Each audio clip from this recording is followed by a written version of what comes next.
Being young, it was all an experience.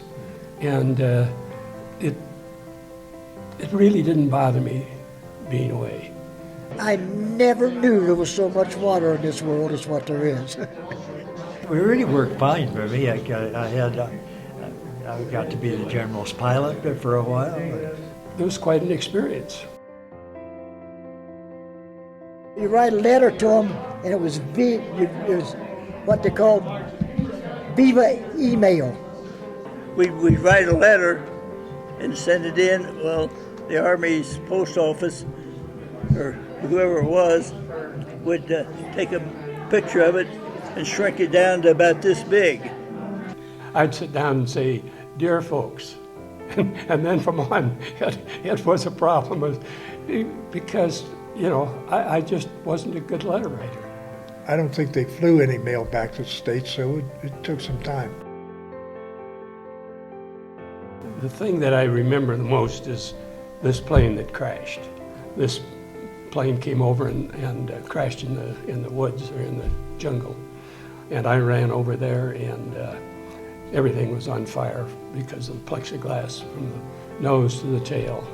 And you just felt hopeless. And then when we got back, we found out it was loaded with fellows that were going back home. I didn't even feel it when I got hit. It shot my right leg off and a piece out of my left leg. I come within 2.5 inches of losing both legs. If I had, I wouldn't be here talking to you. I'd been dead in 1944. We were out playing touch football, and I stepped in a deep hole and broke my leg. I was sent to the hospital, and a few days later, some of the guys came down and told me that the plane that I was supposed to be on had taken off and landed at Guam to refuel and crashed on takeoff.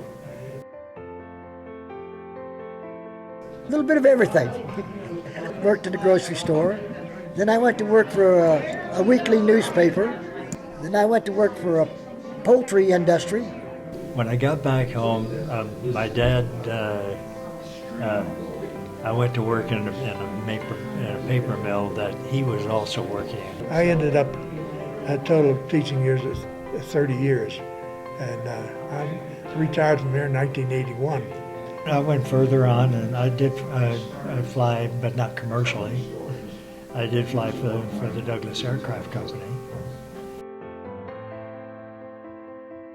Get your education, because that's one of the most important things. And then stay active all your life and enjoy life.